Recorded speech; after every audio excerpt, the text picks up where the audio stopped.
Have you ever felt like you're doing everything right, only to have someone tell you it's wrong? That's exactly what happened to me. I've always taken pride in my yard, the lush grass, the beautiful flowers, the garden I've worked so hard to create. But apparently, to my HOA, it's all a public nuisance. One morning, I woke up to a letter that changed everything. The HOA had sent me a formal complaint, claiming my yard was violating community standards. My first reaction, shock, then confusion. What could possibly be wrong with a little greenery and color? But according to the rules, my choices were apparently a problem. I started to dig deeper into what they considered an issue, and that's when things started to get interesting. It wasn't just about the yard anymore. It became about control, community standards, and even personal expression. Was I really in the wrong? Or was this all just an overreach? In this video, I'll take you through the roller coaster of emotions and the shocking events that followed. How far would the HOA go?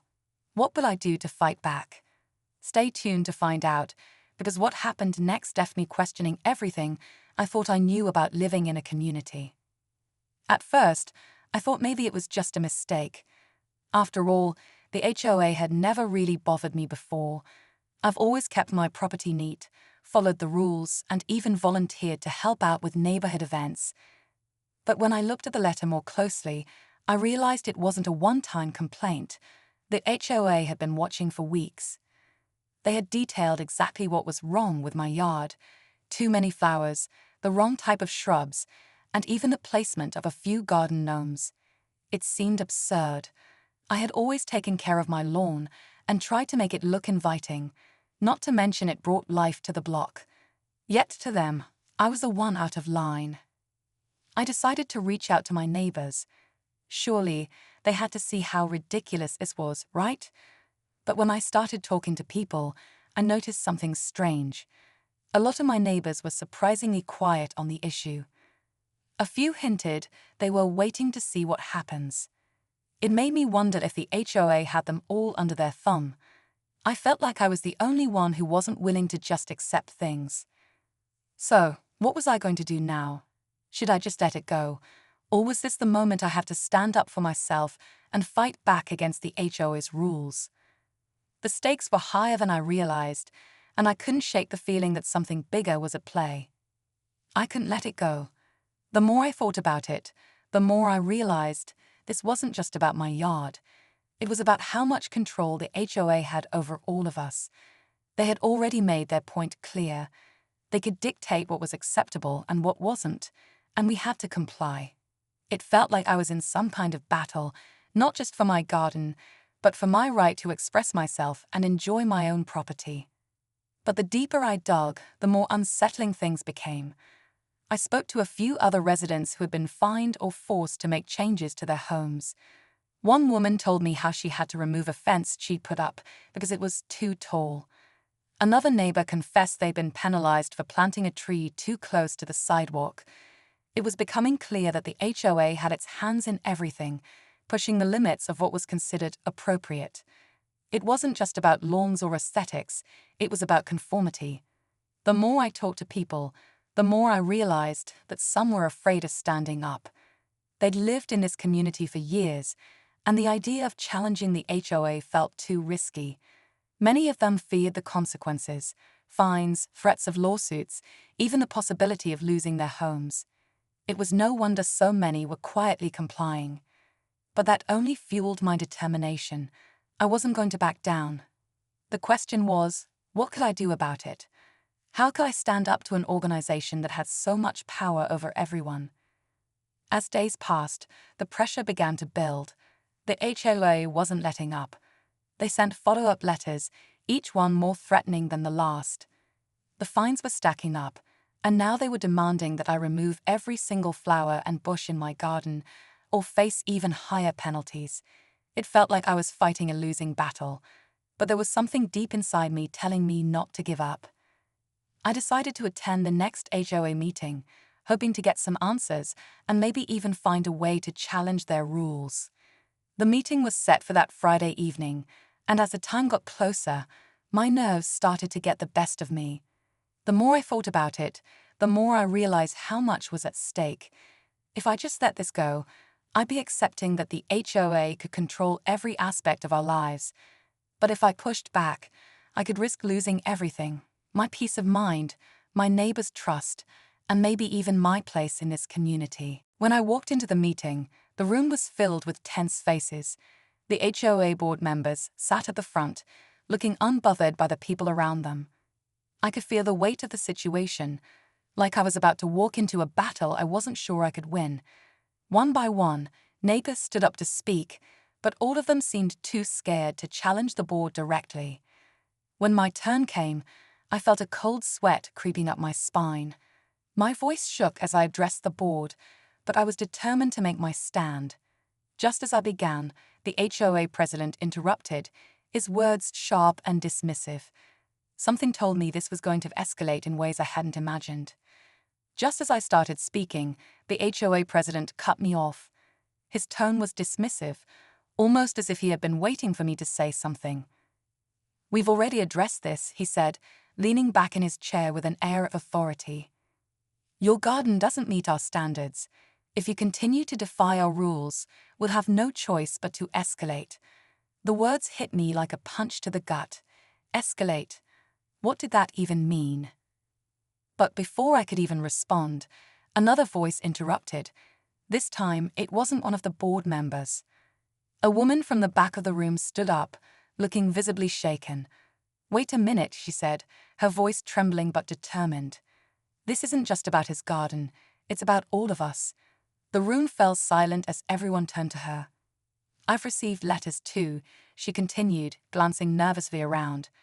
"They're threatening me over my property too. And I'm not the only one." The tension in the room shot up. People exchanged uncomfortable glances, and I could see the fear in their eyes. It was like a dam had broken. Several other neighbors slowly stood up, one by one, revealing that they too had been receiving similar complaints, some for reasons even more trivial than mine. A neighbor's front door color, another's lawn edging.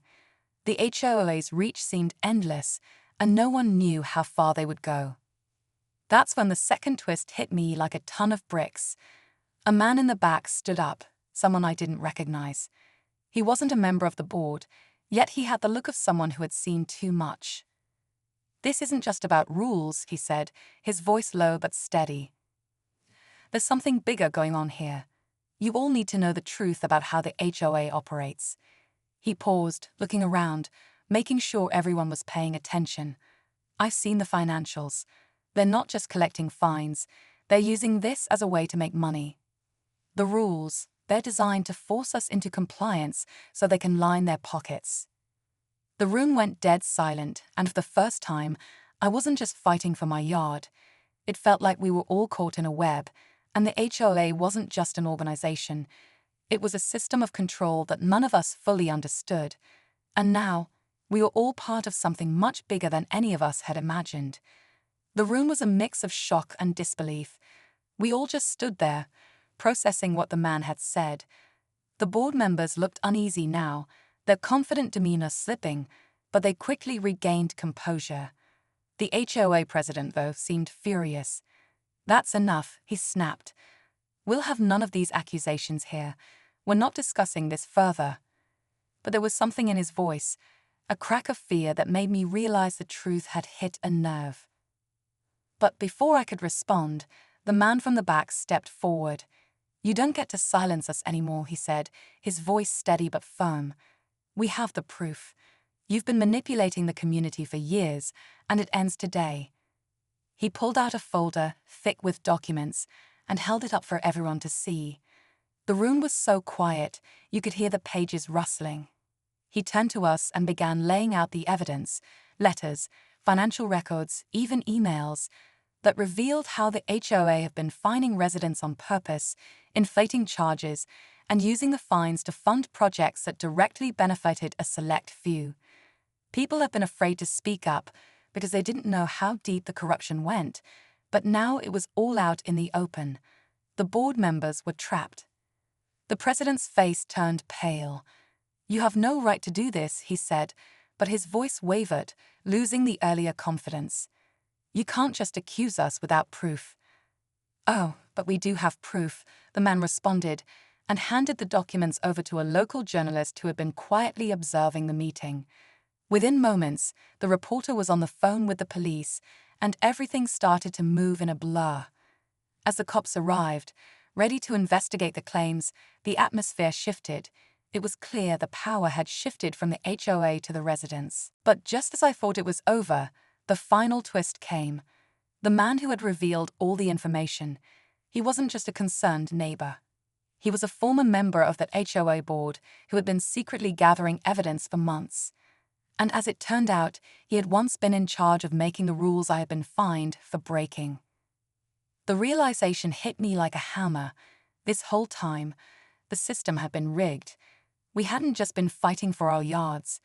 We had been fighting for our freedom, our community's well-being, and for a future where the HOA could no longer control us.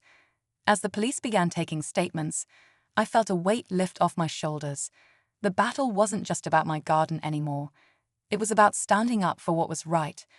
But even as the evening ended, I couldn't shake the feeling that this was just the beginning of something much bigger. As the dust settled and the investigation unfolded, the HOA was forced to suspend its operations temporarily. The board members, once so untouchable, were now under scrutiny, and many of them resigned in disgrace. The residents, emboldened by what had happened, started to come together in a way they never had before. We shared stories, plans, and ideas for a future where we would no longer live under the thumb of an oppressive organization. For me, personally, I felt a sense of relief. My garden, my yard, everything that had been in question, was now free of the fines and threats that had haunted me. But more importantly, the community had learned a valuable lesson. Standing up for what's right isn't always easy, but it's always worth it. We realized that by working together, we could hold even the most powerful organizations accountable. And that unexpected twist, the man who had revealed the corruption, he didn't just walk away after exposing the truth. He stayed to help us rebuild, to create a new foundation for our neighborhood, one based on fairness and transparency. As the weeks passed, I watched as the community slowly healed, and my yard became more than just a piece of land. It became a symbol of resilience, change, and the power of standing up for yourself. In the end, we weren't just fighting for our lawns. We were fighting for our homes, our freedom, and our future.